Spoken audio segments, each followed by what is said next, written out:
Namaste. You're going through a breakup right now and you have some resentment. You're trying to rebuild your self-worth, your self-esteem, and your self-validation. In this video, we'll talk about medical evidence behind rebuilding self-esteem, self-validation, and trying to not have that resentment implicit bias, instead have an empathic implicit mind, which would mean that you're nice to yourself and you're nice to your partner or the person that you may have had a relationship with. After a breakup, it's very easy to start thinking about the good times, that they're just gonna come back, that there's gonna be this one time where you guys get back together and then things will be like they were before. You're gonna fix this, you're gonna figure out ways to overcome that, you're gonna try to control your mind, find ways to regulate everything in your environment, and find ways to deal with things. Well, what happens here is that when you don't have these things happen, for example, fixing a relationship, overcoming your thoughts and trying to find ways to deal with things, what happens is that you develop a resentment implicit mind. And what that means is that you're just like, man, I should have done that. But why didn't that happen? Instead, what can you do? Accept it. Well, that seems difficult. Difficult is a resentment. But when you accept something, you don't need anybody. The power is completely gone. Just because you accept something doesn't mean you have to do something about it. In this 4-part series, we talk about the pain, something that may have happened in your childhood. In this video, we're going to talk about resentment. In the next one, the neurochemicals behind resentment and how to achieve freedom from that and attain sovereignty.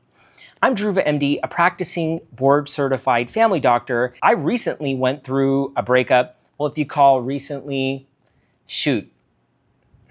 I went through a breakup about 10 months ago and I was kind of dating somebody and got ghosted. And then I was like, you know what? I think monastic solitude might be it. The only way I have the guts to come and talk to you about this is I've lived in monastic solitude for about 10 years.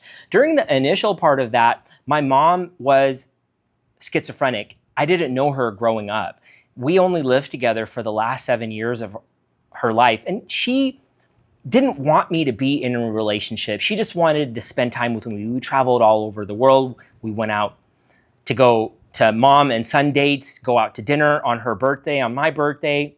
We never ate together at home. I never was able to rely on her. I don't like to use this word crazy. It seems very derogatory. You would not be able to tell that she had schizophrenia. She would talk to herself for maybe 30 minutes, but I never had anybody to talk to.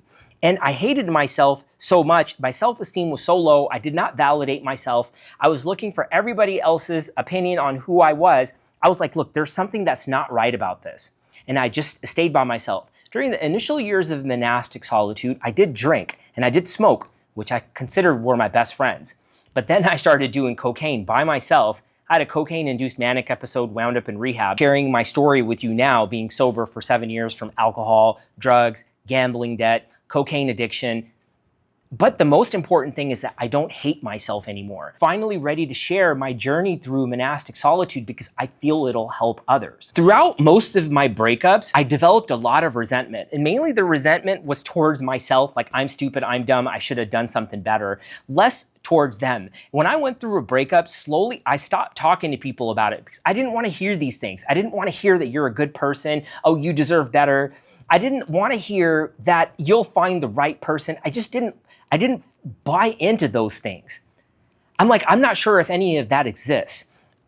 I'm getting rejected all the time. What can I do to not reject myself? How can I intensely, like you're intense. Like, yeah, I don't want to hate myself, okay? If that means I'm going to work on myself all the time, do a bunch of writing, go to therapy, hire hella coaches, that's what I'm going to do. And if you call that intense, I call that me loving myself. This is all I know because I'm by myself. Look, I don't have anybody here. Well, let me turn around. I have my Havanese Yorkie Suarna. There is my cat Spokey over there, my domestic short hair. And then, cute bird.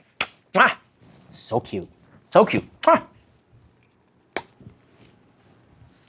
And that's it.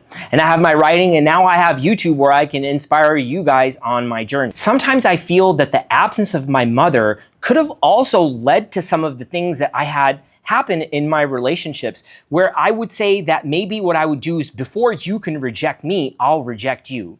But now I feel that I've developed enough tools of being single and being alone where I can write these things out and confidently say that I can be in a relationship. But at this point, I don't want to force anything. When it comes to this process that I've developed called Mind Hygiene, which is supported by medical evidence, it's a writing technique where you can ace your life with mind hygiene. A is accept your awareness. Look, you're alone, this happened, you went through a breakup, there's some resentment that could have developed, and you're not validating yourself. There's nothing to do in the practice of mind hygiene though. Just because you accept it doesn't mean you gotta go do something. And then when you write it down, you're taking time to do something that you don't want to do. And when you write it down, you can be compassionate towards yourself and then embrace yourself empathetically. Just understand, look, you're gonna need to do this alone. Let's say you were with somebody that could have been narcissistic.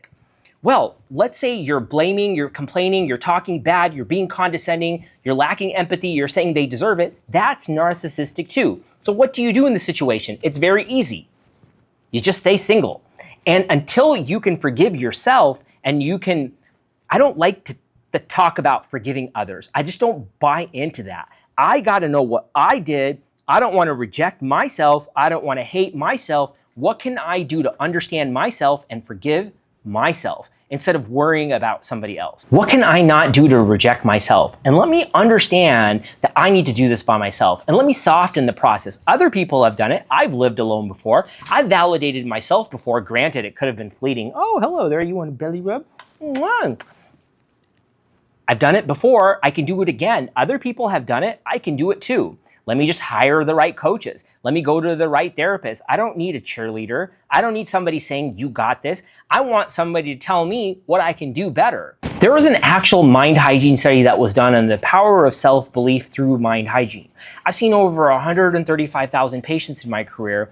I came up with the concept of mind hygiene in a patient room. And there was 4,100 patients that we studied this on, and we found that through writing, through micro meditations, 1 to 90 seconds every 90 minutes, if you aces your life with mind hygiene, you attain that spiritual connection with yourself, that higher, that mission, vision, purpose. You're able to be more free in your mind. When you write things down, you're 42% more likely to achieve what you write down. And you keep on doing it, you can validate and depend on yourself. And we'll talk more about that in the next video with the neurochemicals. But medical evidence supports self-validation. And mind hygiene heavily draws from various therapies that I've been to, including acceptance and commitment therapy, dialectical behavioral therapy, family systems, eye movement desensitization reprocessing therapy, rational emotive behavioral therapy, one of my favorites, metacognitive behavioral therapy, mindfulness-based cognitive therapy. I have a certification course completed in mindfulness-based stress reduction. I am a medical doctor, but the most important thing is my life experiences. Dialectical behavioral therapy really did help me too, and mind hygiene draws from all of these.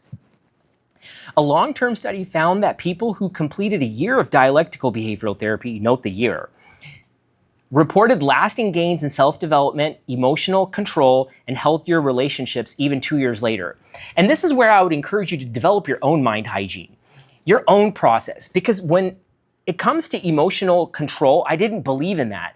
Whenever I felt that I tried to control something, I couldn't validate or love myself, because if I didn't control it, then I hated myself. Instead of that, I just learned to accept and embrace and understand it. And you can try that too. When you do have these things that happen, let's say you're alone, would you rather be alone and learn how to love yourself? And let's say you have narcissistic traits, or you think somebody else had narcissistic traits. You don't want to displace that on a breakup, on a relationship, and then go through a breakup and have more problems. You don't want to have problems when you get older by increasing your cortisol levels, the stress, the inflammation increases, and then you come see me for a heart attack and stroke. Instead, why don't you email me, look, this is how I attained freedom from my emotions, and here's what you can do also, and maybe you can inspire me to help inspire others. Because through the revenue that I make through speaking, through this, I want to feed the poor and purify their water and help those in emotional isolation. And that's my greater vision. And if you can help me help others, drop a comment and see how we can inspire others. Like the video, subscribe. I'll be dropping videos at 4 p.m. every Wednesday Pacific Standard Time on how you can be the best version of yourself. When it does come to mind hygiene, think about it like you got to put the repetitions in. I mean, you'll see results quickly when you accept things. In 90 days, you'll see good results. You just got to keep doing it. There's no stopping it. Every 90 minutes at a minimum, you got to write. And you're like, what do you write and how much do you write? Well, like I was sharing this in the previous video where I am just constantly writing, and there's a lot of writing. And maybe at the end of this, since I got the camera all set up, maybe I can bring in one of my dry erase boards or one of the flip charts here. But here, let's see here. So I have the self meditation, and I was doing this at one point in the self-sympathy, self-compassion, self-love, and self-forgiveness. And here I'm talking about, look, don't judge, action, and consecrate. What I'm doing here is I'm imprinting this in my mind. I'm like, look, this is my new makeup now. This is who I am. The genetic makeup of what happened when I was younger, when my dad beat me, when my dad made me hit my mom, when my dad said I'm stupid, I'm dumb, other people said that. That has nothing to do with me. It's, do I believe that about myself? And the unfortunate part is that I did. And when I accepted that, I saw the power in that. I hope that happens for you too. There'll also be a link in the description to the Mind Hygiene study that you can read as well. And in the next video, we'll be talking about breakups and self-esteem, the neurochemical evidence for lasting confidence after a breakup.